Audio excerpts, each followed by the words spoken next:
வாங்க. வணக்கம் அப்துல்லா, எப்படி இருக்கீங்க? ரொம்ப சந்தோஷம். ஊருக்கு வந்திருக்கீங்க. எல்லாம் நம்ம பழைய நினைவுகள்லாம் இப்பதான் நம்மளுக்கு ஆரம்பமாகுது. நீங்க மாயவரம் முன்வாசன் என்ற ஒரு யூடியூப்ல பயங்கரமா கலக்கிட்டீங்க, பார்த்தேன். ரொம்ப சந்தோஷமா இருக்கு. சினிமா விட்டு வந்து இந்த கிராமத்துல உங்க நிகழ்ச்சியெல்லாம் பார்க்கும்போது நான் சினிமால இருக்கிற ஒரு ஆசையே இருக்கு இன்னும் எனக்கு.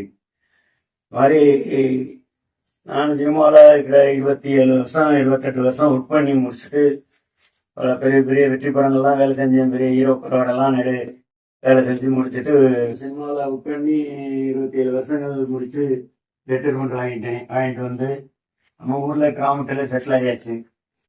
இங்கே வந்தோம், வீட்டை கட்டினோம், கொஞ்சம் நல்லா இதெல்லாம் வாங்கிட்டு 4 பால் மாட்டை வச்சுக்கிட்டு அப்படியே நம்மளுடைய லைஃப் சந்தோஷமா போயிட்டு இருக்கு. அதை நீங்க இப்ப மெட்ராஸ்ல இருந்து இங்க வந்து நேரடியா பார்க்கும்போது ரொம்ப சந்தோஷமா இருக்கு நம்மளுக்கு. நீங்க வந்ததே மிகப்பெரிய சந்தோஷமா இருக்கு எனக்கு.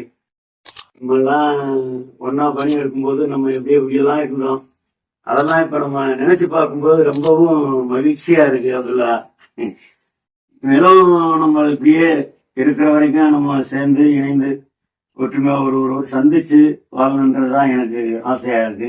நெடுன ஆசை. இப்படியே வாழ்ந்து நம்ம இருக்கிற வரைக்கும் வாழணுன்ற ஒரு ஆசை.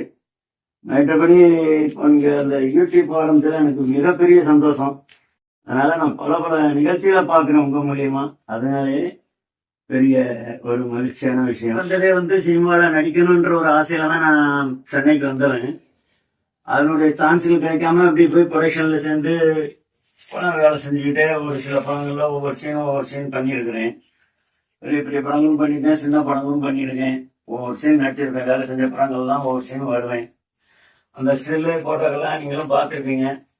இருந்தாலும் நம்மளுக்கு அந்த ஆசைகள் நிறைவேறல. அப்புறம் சிங்கப்பூர்ல சினிமாவில் இருக்கும்போதே சிங்கப்பூர் போய் சிங்கப்பூர்ல ஒரு 6 வருஷம் ஒர்க் பண்ணேன். சிங்கப்பூர் விட்டு ஊருக்கு வந்தேன். ஊர்ல வந்து சென்னையில இருந்து ரிட்டையர்மெண்ட் வாங்கிட்டு வந்தோம். இங்க கிராமத்துக்கு வந்த பிற்பாடு ரொம்ப சந்தோஷமா மகிழ்ச்சியான வாழ்க்கை வாழ்ந்துட்டு இருக்கேன். இங்கெல்லாம் சென்னையில சிங்கப்பூர்ல கிடைக்காது, சென்னையில கிடைக்காததெல்லாம் வந்து எனக்கு கிராமத்தை கிடைச்சி சந்தோஷமா இருக்கிறேன். என்ன ஒண்ணு நம்ம நடிக்கணும்னு நினைச்சோம், அது நிறைவேறாம போயிடுச்சு, அவ்வளவுதான். வேற ஒரு வருத்தமும் கிடையாது. மற்றபடியா நல்லா சந்தோஷமா வாழ்க்கை ஓடிட்டு இருக்கு. இது வந்து இப்ப எங்க ஊர் தான் இப்ப நாங்க கட்டிக்கிட்டு இருக்கோம். அந்த கோயில் பிள்ளையார் கோயில், பஞ்சமுக விநாயகர்னு கோயில் கட்டியிருக்கோம். அந்த கோயில்ல இருந்து தான் நான் இப்ப பேசிட்டு இருக்கேன். இதோ இந்த மாதிரியே நீ சந்தோஷமா அந்த வாழ்க்கை எப்படி ஓடட்டும்ன்றது இறைவனை வேண்டிக்கிறேன். வேற ஒன்றும் நம்மளுக்கு சொல்றதுக்கு இல்லை. வாழ்க்கை ஏதோ சந்தோஷமா போய்கிட்டு இருக்கோம். கிராமத்து வாழ்க்கை நல்லா இருக்கு. நான் வெளிநாடு போனேன், மெட்ராஸ்ல வந்தேன். எவ்வளவு சம்பாதிச்சேன், எவ்வளவோ நண்பர்களை பழகிருக்கோம், பண்ணியிருக்கோம். இதெல்லாம் வந்து அன்றாட வாழ்க்கைக்கு வந்து ஒரு அன்றாடம் போற ஒரு நிகழ்ச்சி தான். தவிர இந்த கிராமத்துல நம்ம ஒரு சொந்த தொழில், நம்ம சொந்தமா செய்யறது விவசாயம். அந்த விவசாயத்தை வந்து நம்ம செய்தோம்னா அதை விட மகிழ்ச்சியானது வேற எதுவுமே இல்லை. இந்த விவசாயம் நம்ம வந்து ஒரு ஆள் பண்ற விவசாயம் எத்தனையோ மக்களுக்கு வந்து உபயோகப்படுது. எவ்வளவு பேரு அதனால வந்து பலன் அடைகிறாங்க. அவங்க பலன் அடைகிறாங்க இல்லையோ, அதை கொடுக்கறதுனால நம்ம சந்தோஷப்படுறோம். அந்த சந்தோஷமான வாழ்க்கையை வந்து கிராம வாழ்க்கை பெருசா இருக்கிறது. நான் ஒரு 3 மாடு வச்சிருக்கிறேன், பால் மாடு. அந்த பால் மாடு வந்து பாலை கறந்து காலையில 4 மணிக்கெல்லாம் எந்திரிச்சு பாலை கறந்து ஊற்றிடுவோம். ஊத்திட்டு அந்த பால் விற்பனையில வந்து நம்மளுக்கு கொஞ்சம் செலவுக்கு காசு கிடைக்கிறது, நல்லா இருக்கு.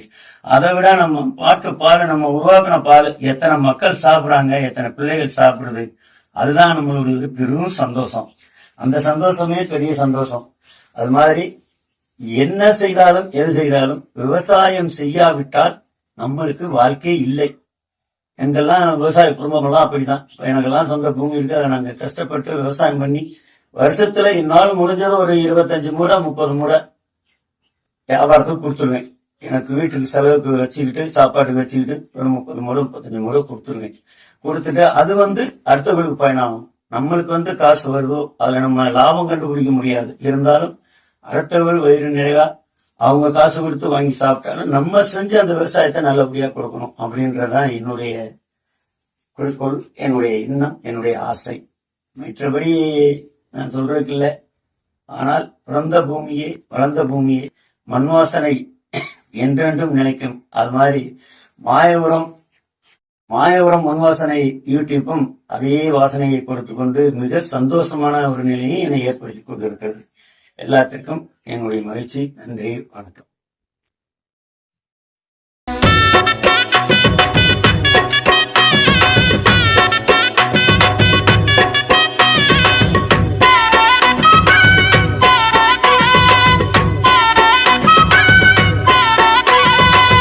ஊருக்குள்ள ஒன்ன போல எத்தனையோ பொண்ணு உண்டு, உள்ளத்துல ஒன்ன விட்டா வேறு எந்த பொண்ணு உண்டு.